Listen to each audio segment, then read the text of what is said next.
تأكلوا أموالكم بينكم بالباطل إلا أن تكون تجارة عن تراض منكم ولا تقتلوا أنفسكم إن الله كان بكم رحيما ومن يفعل ذلك عدوانا وظلما فسوف نصليه نارا وكان ذلك على الله يسيرا إن تجتنبوا كبائر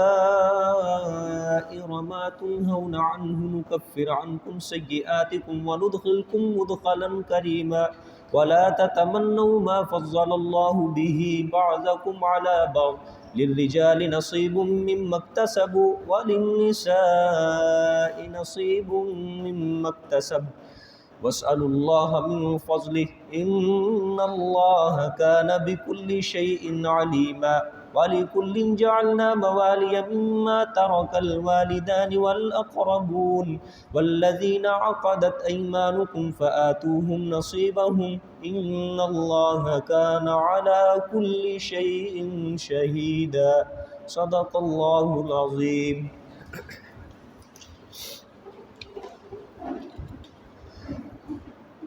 یا ایھا الذین آمنوا، یہاں سے اللہ تعالیٰ 11واں حکم رعیت بیان کر رہے ہیں. اس کا عنوان ہے مال یتیم، مال وراثت، حق مہر کے علاوہ بھی ناجائز طریقے سے کسی کا مال نہیں کھانا. گزشتہ جتنے بھی سبق پڑھ کے آئے ہیں ہم، اللہ تعالیٰ نے مخصوص صورتیں بیان کی تھی. پہلی صورت اللہ تعالیٰ نے یہ بیان کی کہ عورت کا حق مہر ادا کرو. یہ بھی تم نے یہ جان بوجھ کے عورت کو معاف نہیں کروانا، ان کو مجبور نہیں کرنا، یعنی مہر بھی اس کا نہیں کھانا. دوسری صورت اللہ نے یہ بیان کی یتیم کا مال نہیں کھانا، یتیم لڑکیوں کا حق مہر نہیں کھانا. تیسری صورت اللہ نے یہ بیان کی میراث سے وارثوں کا حصہ نہ مارو. یہ مال حرام کھانے کی اللہ نے 3 مخصوص صورتیں بیان کی تھی، جن کا خلاصہ یہ ہے.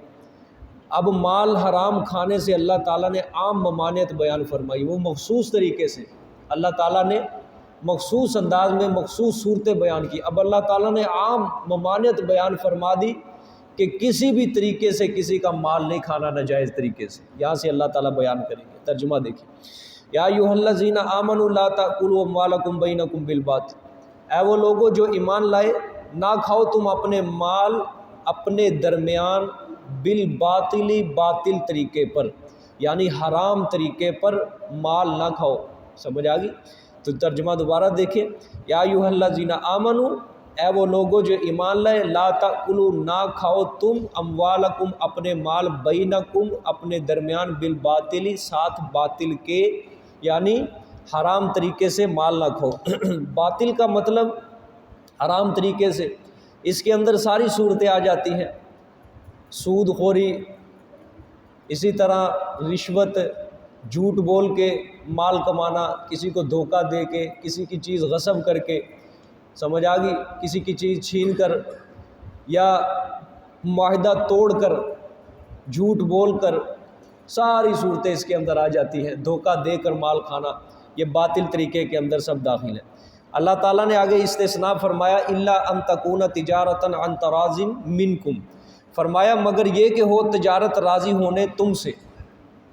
یہ کہ ہو تجارت راضی ہونے تم سے، یعنی اگر آپس کی رضامندی ہو تمہاری، آپس کی رضامندی ہو تمہارے اندر، تو پھر تم ایک دوسرے کو یہ نفع دیتے ہو یا نفع لیتے ہو ایک دوسرے سے، یہ تمہارے لیے جائز ہے. سمجھ آئیے؟ باہمی رضامندی سے جو تجارت کی جاتی ہے، یہ تجارت جو ہے یہ جائز ہے. لیکن اس کے اندر بھی مثال کے طور پہ کچھ چیزیں ہیں جو اللہ نے خود حرام کی ہیں. اب سود لینے والا دینے والا، ظاہری بات ہے یہ دونوں آپس میں رضامند ہوتے ہیں، لیکن سود کو اللہ نے حرام کر دیا ہے. رشوت لینے والا دینے والا یہ دونوں آپس کے اندر رضامند ہوتے ہیں، لیکن اللہ تعالیٰ نے اس چیز کو بھی حرام قرار دیا ہے. بات سمجھ میں آئی ہے؟ ہاں، باہمی رضامندی سے جو چیزیں اللہ تعالیٰ نے تمہارے لیے، جو تجارت کا طریقہ اللہ تعالیٰ نے تمہارے لیے جائز قرار دیا ہے، اس طریقے سے اگر تم منافع کھا لو تو کوئی تمہارے اوپر گناہ نہیں ہے. آگے فرمایا وَلَا تَقْتُلُوا أَنفُسَكُمْ، اور نہ تم قتل کرو اپنے آپ کو. 2 تفسیر مفسرین رحمہم اللہ نے بیان کی ہیں کہ نہ قتل کرو تم اپنے آپ کو، اس کا پہلا مطلب یہ ہے کہ دوسروں کو قتل نہ کرو، لیکن اللہ نے فرمایا اپنے آپ کو۔ مفسرین فرماتے ہیں کہ یعنی دوسروں کو قتل نہ کرو۔ مفسرین اس کا مطلب یہ بیان کرتے ہیں کہ دوسروں کو قتل کرنے کو اپنے آپ کو قتل کرنے سے اس لیے تعبیر کیا کہ دین سب کا ایک ہے۔ مسلمانوں کا دین کیا ہے؟ سب کا دین ایک ہے، یہ سارے مسلمان جو ہیں یہ ایک شخص کی مانند ہیں، لہٰذا کسی دوسرے کو قتل کرنا یہ اپنے آپ کے قتل کرنے کے ہی مترادف ہے۔ سمجھ آئی ہے؟ وَلَا تَقْتُلُوا أَنفُسَكُمْ، اور نہ تم قتل کرو اپنے آپ کو، یعنی دوسروں کو قتل نہ کرو۔ بعض مفسرین فرماتے ہیں کہ جو معنی آیت کا ہے وہی معنی مراد ہے، یعنی اپنے آپ کو قتل کرنے سے مراد ہے خودکشی نہ کرو، کیونکہ یہ جان جو ہے یہ اللہ تعالیٰ کی امانت ہے تمہارے پاس، اور اس کی حفاظت کرنا تمہارے اوپر واجب ہے۔ اپنے آپ کو قتل نہ کرو، خودکشی کرنا کیا ہے؟ حرام ہے۔ ان اللہ کان بکم رحیما، بے شک اللہ تعالیٰ ساتھ تمہارے رحم کرنے والے ہیں، یعنی یہ جتنے بھی اللہ تعالیٰ نے احکام ذکر کیے ہیں یہ تمہارے اوپر رحمت ہے اللہ تعالیٰ کی، ٹھیک ہے۔ آگے فرمایا وَمَن يَفْعَلْ ذَلِكَ عُدْوَانًا وَظُلْمًا فَسَوْفَ نُصْلِيهِ نَارًا، اور جو شخص کرے گا یہ زیادتی، وظلمًا اور ظلم کر کے، فَسَوْفَ نُصْلِيهِ نَارًا، پس ان قریب ہم داخل کریں گے اس کو آگ میں بعد از موت۔ سمجھ آئی؟ ان قریب ہم داخل کریں گے اس کو آگ میں بعد از موت۔ اس آیت کے اندر دو لفظ اللہ تعالیٰ نے استعمال کیے ہیں، زیادتی کر کے اور ظلم کر کے۔ مفسرین فرماتے ہیں عدواناً اس کا مطلب ہوتا ہے زیادتی ایسی کرنا جو حد سے گزر جانا، کہ جو بندہ قتل کا مستحق ہی نہیں ہے اس کو قتل کر دینا، سمجھے؟ عدواناً وظلماً، اور ظلم کر کے اس کا مطلب کسی کے حق میں ناحق دست درازی کرنا، سمجھ آئی؟ کسی کے حق میں ناحق دست درازی کرنا۔ یہ قید اللہ تعالیٰ نے دو لفظوں کی اس لیے لگائی ہے کہ کچھ لوگ ہوتے ہیں وہ قتل کے مستحق ہوتے ہیں۔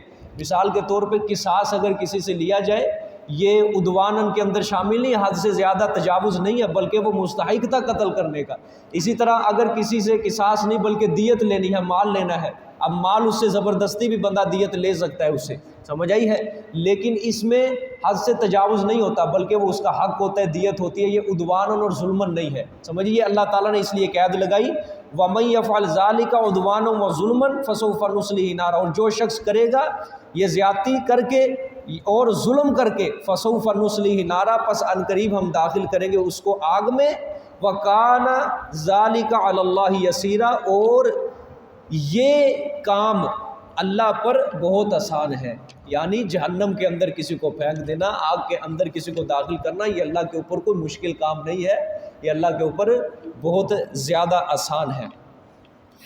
ان تجتنبوا کبائر ما تنہون، یہ بشارت ہے جی، پیچھے تھی زجر اور تخویف بھی تھا، یہ مومنین کے لیے تھا پیچھے جو زجر، وَمَن يَفْعَلْ ذَلِكَ عُدْوَانًا وَظُلْمًا، زجر بھی تھا یہ، اور تخویف تھی یہ مومنین کے لیے۔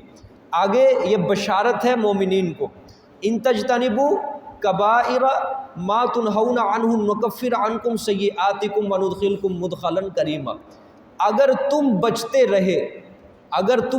رہے کبائر بڑے، ما تنہون عنہ ان گناہوں سے جو روکے جاتے ہو تم اس سے، نکفر، تو اللہ فرمائیں گے پھر ہم کیا کریں گے؟ نکفر، ہم مٹا دیں گے، ختم کر دیں گے، عنکم تم سے، سیئاتکم تمہاری چھوٹی چھوٹی خطائیں۔ سیئات کسے کہتے ہیں؟ چھوٹے گناہ کو، سمجھ آئی؟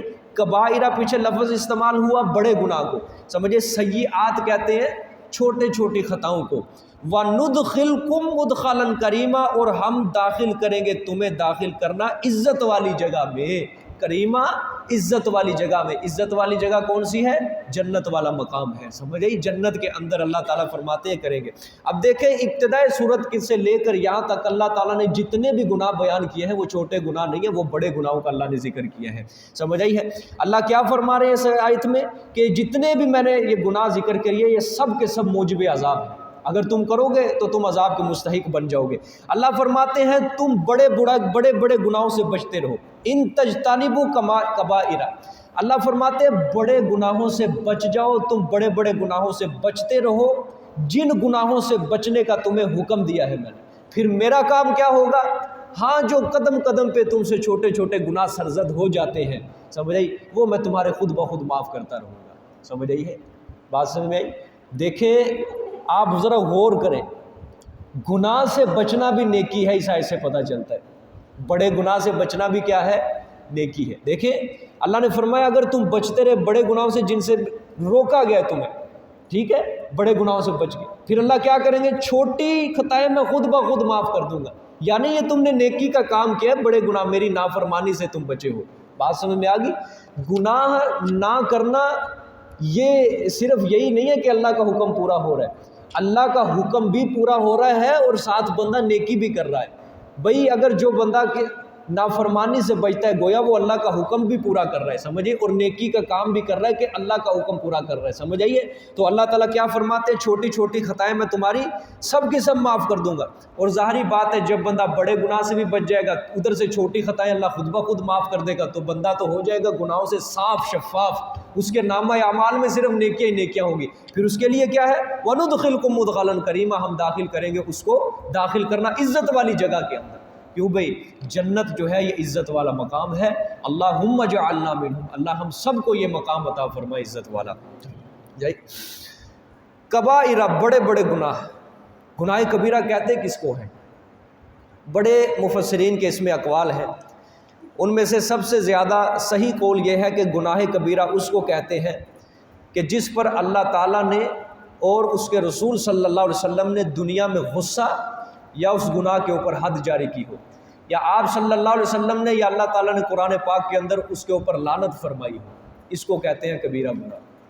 کبیرہ گناہ کی آسان تعریف کی ہے آپ کے سامنے میں نے، بہت آسان، مگر نہ مفسرین کے بہت زیادہ اقوال ہے اس کے اندر۔ سب سے زیادہ صحیح قول کیا ہے کہ گناہ کبیرہ وہ ہے جس پر اللہ تعالیٰ اور اس کے رسول صلی اللہ علیہ وسلم نے غصے کا، غضب کا اظہار کیا ہو، اور ساتھ اس گناہ کے اوپر حد بھی جاری کی ہو، یا اللہ نے اور اس کے رسول صلی اللہ علیہ وسلم نے اس گناہ کے اوپر لعنت فرمائی ہو۔ ایسے گناہ کو کیا کہا جاتا ہے؟ بڑے بڑے گناہ کہا جاتا ہے۔ باقی چھوٹے چھوٹے جو گناہ ہوتے ہیں نا، یہ نیکیوں کے ذریعے معاف ہوتے رہتے ہیں، نیکیوں کے ذریعے۔ مثال کے طور پہ آپ صلی اللہ علیہ وسلم نے فرمایا جو جمعے والے دن جلدی پہنچے گا، اول وقت میں پہنچے گا، اچھے کپڑے پہنے گا، خوشبو لگائے گا، غسل کرے گا، گزشتہ جمعے سے لے کر اس جمعے تک جتنے بھی اس کے گناہ ہوتے ہیں وہ معاف ہو جاتے ہیں۔ یہ سارے چھوٹے چھوٹے گناہ مراد ہیں یہاں پہ، سمجھ آئی ہے؟ اسی طرح نمازوں کے متعلق بھی ہے کہ ایک نماز سے لے کر دوسری نماز تک جو بندہ انتظار کرتا رہے گا نماز کا، مسجد میں بیٹھا رہے گا، اپنا دھیان اللہ تعالیٰ کی طرف رکھے گا، نماز کی طرف رکھے گا، اللہ تعالیٰ یہ دو نمازوں کے درمیان اس سے جتنے بھی گناہ سرزد ہو جاتے ہیں اللہ سارے معاف کر دیتے ہیں، یہ چھوٹے چھوٹے گناہوں سے۔ اسی طرح وضو کے متعلق آپ صلی اللہ علیہ وسلم نے فرمایا کہ وضو کے اندر جب انسان اپنا کوئی بھی چیز، کوئی بھی عضو دھوتا ہے، اللہ تعالیٰ اس عضو سے جو گناہ بندے سے سرزد ہوتے ہیں اللہ اس کو معاف کر دیتے ہیں۔ چہرہ ہے، چہرے کے اندر اب آنکھیں آ جاتی ہیں، آنکھوں سے بندہ جو بھی گناہ کرتا ہے اللہ تعالیٰ اس کو معاف کر دیتے ہیں۔ زبان سے بندہ گناہ کرتا ہے اللہ تعالیٰ اس کو معاف کر دیتے ہیں۔ کانوں سے بندہ گناہ کرتا ہے اللہ تعالیٰ اس کو معاف کر دیتے ہیں۔ بھئی ہاتھ ہے، ہاتھ دھوئے جاتے ہیں، ہاتھوں سے بندہ جو گناہ کرتا ہے اللہ تعالیٰ اس کو معاف کر دیتے ہیں۔ پاؤں ہے، پاؤں کے ساتھ بندہ چل کے کسی گناہ والی جگہ کے اوپر جائے اللہ تعالیٰ اس کو کیا کر دیتے ہیں؟ معاف کر دیتے ہیں۔ حتیٰ کہ آپ صلی اللہ علیہ وسلم نے فرمایا وضو کے دوران یہ ناخن ہے نا، ناخن، آپ صلی اللہ علیہ وسلم نے فرمایا آخری قطرے تک اگرچہ حتیٰ کہ ناخنوں کے نیچے بھی اگر کوئی بندے کا گناہ چھپا ہوا ہوگا اللہ تعالیٰ اس کو بھی معاف کر دے گا۔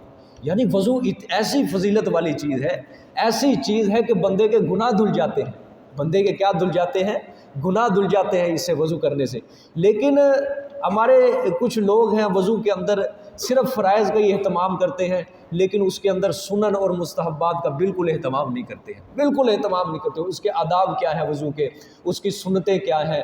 اب سب سے بڑی اس کے اندر بات یہ ہے سنت، پانی کو ضائع نہیں کرنا، یہ بڑی اعلیٰ سنت ہے اس کے اندر کہ پانی کو ضائع نہیں کرنا۔ ہم کہتے ہیں بس ٹینکی بھری ہوئی ہے، مسجد کا پانی ہے، کون پوچھنے والا ہے، بس ٹوٹی کھولو پوری۔ بعض لوگوں کو دیکھا ہے وہ بہت زیادہ ٹوٹی کھول کے بیٹھ جاتے ہیں۔ آپ صلی اللہ علیہ وسلم نے فرمایا اگر نہر کے کنارے بھی اگر بیٹھے ہو وہاں بھی اگر بلا وجہ پانی وضو کے اندر استعمال کرو گے تو وہ بھی تمہارے لیے ناجائز ہے وہ پانی استعمال کرنا، سمجھ آئی ہے کہ نہیں؟ اب یہ آج کل ٹینکیاں ہیں، سہولت ہے، سمجھ آئیے۔ اس کے اندر بھی یہی حکم ہے میرے عزیز دوستو، پانی زیادہ اگر استعمال کریں گے وضو کے اندر بلا وجہ تو یہ مکروہ ہے وضو کے اندر یہ کرنا، سمجھ آئیے، خلاف سنت ہے یہ کام کرنا وضو کے اندر۔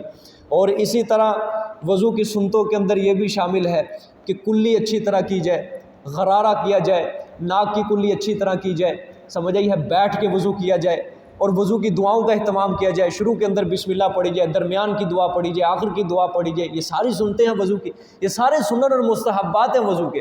بات سمجھ میں آئی؟ گردن کا مسح اب یہ مستحب ہے، یہ چلو ٹھیک ہے فرض نہیں ہے، لیکن آپ صلی اللہ علیہ وسلم نے کر کے تو دکھایا نا اپنی امت کو۔ اور بعض ڈاکٹر یہ بھی کہتے ہیں کہ گردن کے مسح کندھے کے اندر ویسے بھی طبی اعتبار سے بڑے فوائد ہیں کہ انسان یہ پیچھے دو بڑی بڑی خون کی نالیاں جاتی ہیں، یہ پیچھے ساری تر رہتی ہیں جب انسان 5 وقت کا وضو کرتا ہے نا۔ ہمارے استاد تھے، انہوں نے ایک واقعہ سنایا کہ تبلیغی جماعت والے گئے تھے کہیں یہ ڈنمارک کے اندر، وہاں تبلیغی جماعت والے تھے، انہوں نے دیکھا وہاں کے کچھ ڈاکٹر تھے، انہوں نے دیکھا تبلیغی جماعت والے کچھ دوست تھے ان کے، تو ان کے چہرے حشاش بشاش رہتے تھے۔ انہوں نے تحقیق کرنا شروع کی، ہمارے جو بدبخت ہیں لوگ یہ ان کے چہرے یہ چست نہیں رہتے۔ انہوں نے تبلیغی جماعت والوں کو یہ کرتے کیا ہے، انہوں نے جب دیکھا نا کہ یہ وضو کے درمیان ہے، یہ گردن کا مسح کرتے ہیں، انہوں نے وہاں سے اندازہ لگایا کہ جو یہ نالیاں جاتی ہیں یہ 5 وقت جب وضو کرتے ہیں یہ تر رہتی ہیں، جس کی وجہ سے انسان حشاش بشاش رہتا ہے، چست رہتا ہے، سمجھ آئی ہے۔ یہ گردن کا مسح بھی یہ اس کو اپنے وضو کے اندر یہ اس کو حصہ بنائیں، اس کو شامل کریں، یہ سر کے مسح کے ساتھ۔ اور بعض لوگ کہتے ہیں سر کے مسح کے لیے بھی نیا پانی لینا ضروری ہے، کوئی ضروری نہیں ہے سر کے مسح کے لیے نیا پانی، بلکہ بازوؤں سے جب دھوتے ہیں اس سے جو ہاتھ کا بچا کچا پانی ہوتا ہے وہی بس آپ تر کر کے آپ سر کا مسح کر لیں، سمجھ آئی ہے۔ اور کانوں کا مسح بھی ساتھ ہی کر لیں، اس کا گردن کا مسح بھی اسی کے ساتھ کر لیں، یہ سارے مسح ایک ہی طریقے سے سارے اکٹھے کر لیں، سمجھ آئی ہے نا۔ ہاں، یہ وضو کی بعض سنتے اور بعض فرائض کے اندر بھی کچھ نہیں ہے، اس احتیاط کرتے۔ اب بعضوں کی دیکھا ہے کونیاں سوکھی رہ جاتی ہیں، اب یہ تو فرض ہے نا، وضو کے کتنے فرض ہیں جی، کون بتائے گا؟ جی بھائی، جی 4، جی اور کوئی ساتھی ہو؟ 4 وضو، جزاک اللہ، کیونکہ قرآن پاک نے 4 ذکر کیے ہیں، 4 فرض ہیں۔ پہلا فرض کیا ہے جی؟ منہ دھونا۔ دوسرا فرض کیا ہے جی؟ ہاں، کونیوں سمیت بازو دھونا۔ اور تیسرا فرض ہاں چوتھائی کہنا ہے، صرف سر کا مسح نہیں کہنا، چوتھائی سر کا مسح کرنا، سمجھ آئی؟ چوتھائی سر کا مسح کرنا فرض ہے، اور پورے سر کا مسح کرنا کیا ہے؟ سنت ہے۔ جزاک اللہ، یہ باتیں یاد ہونی چاہیے یار کسی کو، یہ چھوٹی چھوٹی باتوں سے بندہ اعلیٰ درجے کا انسان بن جاتا ہے، سمجھ آئیے۔ چوتھائی سر کا مسح فرض ہے، اور پورے سر کا مسح کیا ہے؟ یہ سنت ہے، سمجھ آئی ہے۔ اور چوتھا فرض کیا ہے جی؟ پاؤں ٹخنوں سمیت دھونا، ٹخنے بھی یہ شامل ہے۔ بعض پیچھے سے دیکھا ہے سوکھے رہ جاتے ہیں، کونیاں سوکھی۔ حضرت ابو ہریرہ رضی اللہ تعالیٰ عنہ نے جب یہ دیکھا نا یہ فرض پڑے کہ کونیاں اگر سوکھی رہ جائیں تو وضو نہیں ہوتا، وہ اپنے ادھر تک بازو چڑھا کے سارا دھوتے تھے ادھر تک۔ کسی نے پوچھا حضرت یہ آپ کیا کرتے؟ کہتے مجھے خوف ہے کہیں میری کونی نہ سوکھی رہ جائے اور میرا وضو نہیں ہوگا۔ فرض کے اندر اگر آپ کا بال برابر بھی حصہ خشک رہ گیا نا، فرض والی چیز، وہ وضو نہیں ہوگا آپ کا۔ یہ مثلا بازو ہے نا، اس کے اندر کوئی بال آپ کا خشک رہ گیا تو آپ کا فرض ہی نہیں ہوگا، جب فرض نہیں ہوگا تو وضو نہیں ہوگا۔ اسی طرح پاؤں کے اندر بال آ جاتے ہیں، سمجھ آئیے۔ چہرہ جو ہے اب یہ پیشانی سے لے کر ٹھوڑی تک، ایک کان کی لو سے لے کر دوسرے کان کی لو تک، یہ پورا حصہ شامل ہے، یہ سمجھ آئیے چہرے کے اندر۔ اور داڑھی، یہ داڑھی کے متعلق تو بعض کچھ مسائل ہے کہ اس کو بھی دھونا ضروری ہے، سمجھ آئیے کہ نہیں۔ تھوڑی کے نیچے تک بالکل یہ حصہ سارے کا سارا اس کو تر کرنا چاہیے، سمجھ آئیے۔ یہ 4 فرض، اس کے اندر تو بندے کو کم از کم احتیاط کرنا چاہیے نا۔ چلو سنن اور مستحبات چلو ایک طرف رہ گئے، لیکن فرائض کے اندر تو پورا احتیاط کرنا چاہیے انسان کو، فرائض تو پورے کرے وضو۔ جب وضو نہیں ہوگا تو نماز اس کی کائے کی قبول ہوگی، سمجھ آ گئی کہ نہیں بات؟ تو بات چل رہی تھی کہ اللہ تعالیٰ فرماتے ہیں اگر بڑے گناہوں سے تم بچو گے، تمہارا کام ہے بڑے گناہوں سے بچنا، چھوٹی خطائیں میں خود ہی معاف کر دوں گا، اور اس کے بدلے میں تمہیں کہاں داخل کروں گا؟ عزت والے مقام میں داخل کروں گا۔ یہ بشارت تھی۔ آگے فرمایا وَلَا تَتَمَنَّوْا مَا فَضَّلَ اللَّهُ بِهِ بَعْضَكُمْ عَلَىٰ بَعْضٍ، یہ 12واں حکم رعیت ہے جی، 12واں۔ اللہ تعالیٰ اس کا عنوان کیا فرمائیں گے؟ اس کا عنوان ہے جن وارثوں کے حصے زیادہ ہیں ان کو پورا پورا حق دو، سمجھ آئی؟ جن وارثوں کے حصے ہیں زیادہ ان کو پورا پورا حق دو، اور اپنے حصے سے زیادہ لینے کی خواہش نہ کرو۔ وَلَا تَتَمَنَّوْا، اپنے حصے سے زیادہ لینے کی بالکل خواہش نہیں کرنی۔ وارثوں کا جتنا حق ہے زیادہ ہے، کسی کا کم، میں نے جتنے بھی رکھے ہیں ان کو ان کا حصہ پورا پورا برابر دو۔ وَلَا تَتَمَنَّوْا، اور نہ تم آرزوئے کرو، مَا فَضَّلَ اللَّهُ بِهِ، ان چیزوں کی جو فضیلت دی اللہ نے بھی ساتھ اس کے، بعضکم علی بعض، بعض تمہارے کو اوپر بعض کے، سمجھ آئی ہے، اس چیز کی تمنا نہ کرو۔ سمجھے بات؟ یہاں تفصیل سے میراث کے حصوں کی تفصیل مراد ہے کہ ورثاء کے حصے مقرر ہیں، مرد کا حصہ زیادہ ہے، عورت کا کم ہے۔ بعض ورثاء کے حصے اللہ نے زیادہ رکھے ہیں، بعض سے کم رکھے ہیں۔ اللہ تعالیٰ وارثوں کو حکم دے رہے ہیں کہ جتنے میں نے حصے مقرر کر دیے ہیں نا، بس اسی کے مطابق وراثت تقسیم کرنی ہے۔ اپنے حصے سے زیادہ مال کھانے کی تم نے اس کی خواہش بھی نہیں کرنی، خیال بھی۔ پہلے اللہ نے فرمایا ناجائز طریقے سے کسی کا مال نہیں کھانا، یہ اس آیت میں اللہ فرما رہے وَلَا تَتَمَنَّوْا، ناجائز طریقے سے مال کھانے کا خیال بھی دل کے اندر نہیں لے کے آنا، اس کی آرزو بھی دل کے اندر نہیں لے کے آنی کہ میں اس کا مال کھا لوں۔ سمجھ آ گئی ہے؟ ہاں، اب دیکھیں اس کا شان نزول بھی ہے۔ بعض مفسرین فرماتے ہیں جب پیچھے ہم پڑھ کے آئے نا وراثت کا جہاں اللہ نے ذکر کیا لِلذَّكَرِ مِثْلُ حَظِّ الْأُنثَيَيْنِ، اللہ نے وہاں فرمایا کہ مرد کے لیے 2 عورتوں کے برابر حصہ ہے۔ جب آپ صلی اللہ علیہ وسلم کے زمانے میں کچھ عورتیں تھیں، بیویاں بھی تھیں آپ صلی اللہ علیہ وسلم کی، انہوں نے جب یہ آیتیں پڑھی دیکھا کہ مرد تو ہم سے زیادہ آگے ہیں، وراثت کے اندر بھی مرد کو پورا حصہ ملتا ہے، عورت کو آدھا حصہ ملتا ہے۔ وہ آ گئی آپ صلی اللہ علیہ وسلم کے پاس، آ کے کہا یا رسول اللہ، انہوں نے دل کے اندر اظہار کیا کاش ہم بھی مرد ہوتی، ہم بھی جہاد کرتی، ہمارا بھی وراثت کے اندر پورا حصہ ہوتا اور ہمیں بھی ثواب پورا پورا ملتا۔ سمجھ آئی ہے؟ انہوں نے آپ صلی اللہ علیہ وسلم سے آ کے عرض کی یا رسول اللہ، کیا اگر مرد کو پورا حصہ ملتا ہے ہمیں آدھا، کیا نیکیوں کے اندر بھی اسی طرح ہوگا کہ اگر ہم نماز پڑھیں گی تو ہمیں آدھا ملے گا، مرد نماز پڑھے گا تو مرد کو پورا ثواب ملے گا؟ اللہ پھر یہ آیتیں اتاری، اللہ نے فرمایا کہ نیکی جو ہے نا اس کے اندر برابری ہے، نیکی کے اندر کیا ہے؟ برابری ہے۔ یہ نہیں کہ عورت نماز پڑھے گی عورت کو آدھا ثواب ملے گا، مرد نماز پڑھے گا مرد کو پورا ثواب ملے گا۔ سمجھ آئی ہے؟ نیکی کے اندر ہے برابری۔ مرد اگر نماز پڑھے گا، اگر مرد کی نماز کے اندر اخلاص ہے اس کو اتنا ثواب ملے گا، عورت اگر نماز پڑھے گی عورت کی نماز کے اندر اخلاص ہے عورت کو بھی اس کے اخلاص کے مطابق ثواب ملے گا۔ یہ نہیں کہ عورت کو آدھا ملے گا اور مرد کو پورا ملے گا، نیکی کے اندر ہے برابری۔ باقی فضائل جو ہوتے ہیں نا وہ 2 قسم کے ہوتے ہیں، میں آپ کو آسان کر کے یہ سمجھانے لگا۔ فضائل کتنی قسم کے؟ 2 قسم کے۔ ایک فضیلت ہوتی ہے وہبی کسبی اور دوسری فضیلت ہوتی ہے وہبی۔ کسب کہتے ہیں محنت، کمائی، مزدوری۔ بعض فضائل ایسے ہیں جو بندہ محنت کے ذریعے کما لیتا ہے، نماز پڑھتا ہے، بندہ جتنی نماز پڑھے گا وہ اللہ کے اتنا زیادہ قریب ہوگا۔ سمجھ آئی ہے؟ بندہ جتنا نفلی قیام کرے گا، نفلی روزے رکھے گا یا روزے رکھے گا، اللہ کے احکام جو جتنے پورے کرے گا، سنت رسول اللہ صلی اللہ علیہ وسلم کے اوپر عمل کرے گا، اس کی اتنی ہی زیادہ نیکیاں، وہ اللہ کا اتنا ہی قرب پاتا جائے گا۔ یہ ہے کسبی کہ انسان کسب کے ذریعے فضیلت حاصل کر لیتا ہے۔ اور بعض فضائل ہوتے ہیں وہبی، وہبی فضائل کے عطائے الہی کہ جو اللہ نے خود کسی انسان کے اندر رکھے ہیں۔ سمجھ آئی ہے؟ مثال کے طور پہ مرد ہونا، عورت ہونا، سمجھ آئی ہے؟ مرد کا حصہ اللہ نے زیادہ رکھ دیا، عورت کا کم رکھ دیا، یہ ہے وہبی فضائل۔ سمجھ آ گئی ہے کہ اللہ نے خود عطا کیا ہے۔ اللہ فرمانا یہ چاہتے ہیں کہ جو فضائل وہبیہ ہیں نا جو میں نے خود عطا کیے ہیں اس کے پیچھے نہ پڑو۔ سمجھ آئی ہے؟ جو فضائل وہبیہ ہیں جو میں نے خود عطا کیے ہیں کسی انسان کو، اس کے پیچھے نہیں پڑنا، فضائل کسبیہ کے پیچھے پڑو، محنت کرو، مشقت کرو، نماز پڑھو، روزے رکھو، زکوٰۃ دو، میرے احکامات کو پورے کرو، میرے رسول اللہ صلی اللہ علیہ وسلم کی اتباع کرو، محنت کرو، تو تمہیں نیکیاں پوری کی پوری ملتی رہیں گی۔ سمجھ آئی ہے؟ وہبی فضائل کے پیچھے نہ پڑو، بلکہ کس فضائل کے پیچھے پڑو؟ کسبی فضائل کے پیچھے پڑو، محنت کرو۔ سمجھ آئی؟ کیونکہ مردوں کے لیے حصہ ہے اس چیز، آگے اللہ نے فرمایا دیکھیں للرجال نصیب مما اکتسبوا، مردوں کے لیے حصہ ہے، نصیب حصہ ہے، مما اکتسبوا اس چیز سے جو انہوں نے کمایا، وللنساء نصیب مما اکتسبن، اور عورتوں کے لیے حصہ ہے اس چیز سے جو انہوں عورتوں نے کما لی۔ سمجھ آئی؟ ہوگی کہ نہیں بات ختم؟ کہ وہبی فضائل کے پیچھے نہیں پڑنا، اللہ نے جو کسی کو فضیلت عطا کی ہے، بلکہ کسبی فضائل کے پیچھے پڑنا ہے۔ اگر مرد جتنی زیادہ کوشش کرے گا نیکی کے اندر، مرد کو اس کا اتنا حصہ ملے گا، عورت جتنا کوشش کرے گی عورت کو بھی اتنا حصہ ملے گا۔ سمجھ آ گئی ہے کہ نہیں؟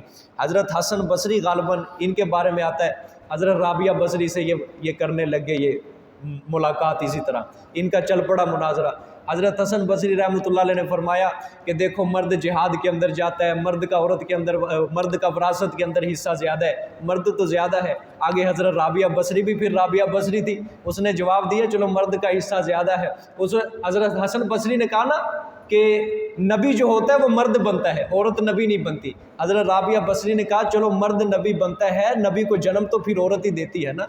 وہ بھی اللہ والے جو ہوتے ہیں نا، ان کا پھر اللہ تعالیٰ ہی پھر ان کے ذہن کے اندر ڈال دیتا ہے۔ اب یہ جواب کا آنا یہ بھی اللہ تعالیٰ کی عطا تھی، یہ بھی وہابی جواب تھا، یہ قصبی جواب نہیں تھا، سمجھ آئی؟ یہ وہابی جواب تھا، اللہ نے خود ان کے ذہن میں ڈالا کہ دے رابعہ بصری یہ جواب دے حسن بصری کو، سمجھ آئی؟ کہ اگر نبی مرد بنتا ہے، سمجھ آئی، مرد نبی بنتا ہے تو پھر نبی کو جنم دینے والی تو عورت ہی ہوتی ہے نا، سمجھ آ گئی؟ عورتوں کے لیے، مردوں کے لیے حصہ جو انہوں نے کمایا، عورتوں کے لیے وہ حصہ جو انہوں نے کمایا۔ اب یہاں پہ ایک تھوڑی سی اور بات سمجھو، آج ہمارے معاشرے کے اندر اللہ تعالیٰ نے دیکھو سب سے پہلے عورت اور مرد کا دائرہ جو ہے وہ متعین کیا ہے۔ عورت کا دائرہ الگ متعین کیا ہے، مرد کا دائرہ اللہ نے الگ متعین کیا ہے۔ مرد کا کام کیا ہے؟ گھر سے باہر رہ کے محنت مزدوری مشقت کر کے یا اپنے گھر کے اخراجات پورے کرے، اپنے بیوی بچوں کا پیٹ پالے، اپنے باپ، اپنے اولاد، والدین، بیوی بچے جتنا بھی ہے ان کے لیے کمائے کھائے، محنت کرے، مشقت اٹھائے، مزدوری کرے، اس کا کام باہر کا ذمہ داری۔ عورت کی ذمہ داری کیا ہے؟ اچھا، مرد کو اللہ تعالیٰ نے پیدا بھی قوی جسم والا کیا ہے، طاقت دی ہے، اللہ تعالیٰ نے مرد کو مضبوطی عطا کی ہے، قوی جسم بنایا، لیکن عورت صنف نازک ہے، اس کے اندر اللہ تعالیٰ نے فطرت میں رکھا ہے کہ یہ محنت اور مشقت والا کام زیادہ نہیں کر سکتی۔ اسی لیے اللہ تعالیٰ نے عورت کو اس کی فطرت کے مطابق اللہ تعالیٰ نے حکم دیا کہ یہ گھر میں رہ کے اپنے گھر کا نظام سنبھالے گی، اپنے بچوں کی پرورش کرے گی، اپنے گھر کا دیکھ بھال کرے گی، اپنے گھر کے بچوں کی تربیت کرے گی، سمجھ آئی، ان کی پرورش کرے گی، ان کا صحیح طرح دیکھ بھال کر سکے، گھر کا سارا نظام جو ہے اندر کا وہ سارا عورت کے سنبھالے گی۔ محنت اور مشقت کا کام اللہ نے عورت کے ذمے نہیں لگایا، یہ مرد کے ذمے لگایا ہے۔ لیکن آج اللہ تعالیٰ کے اس تقسیم کار کے خلاف قانون بنائے جا رہے ہیں۔ آج مرد سے عورت کو آگے بڑھانے کی کوشش کی جا رہی ہے کہ عورت کو برابر لایا جائے مرد کے۔ ابھی اللہ کی تقسیم کے خلاف یہ قانون بنایا جا رہا ہے۔ اب ظاہری بات ہے مسلمانوں کے اندر بھی کمزور ایمان والیاں اٹھی ہوئی ہیں، میرا جسم میری مرضی، ہمیں بھی قانون دو، ہمیں بھی قانون دو، ہمیں بھی کچھ نہ کچھ حقوق دو، ہمیں بھی کچھ نہ۔ یہ ساری اللہ کی تقسیم کار کے خلاف، عورت کا کام ہے گھر کے اندر بیٹھ کے وہ گھر کی دیکھ بھال کرے۔ آج یہی وجہ ہے نا، عورت کو آزاد کرنے کی باتیں کر رہے ہیں، معاشرے کے اندر طرح طرح کے بگاڑ پیدا ہو رہے ہیں، سمجھ آئی، طرح طرح کے بگاڑ پیدا ہو گیا معاشرے کے اندر، زنا، بے حیائی،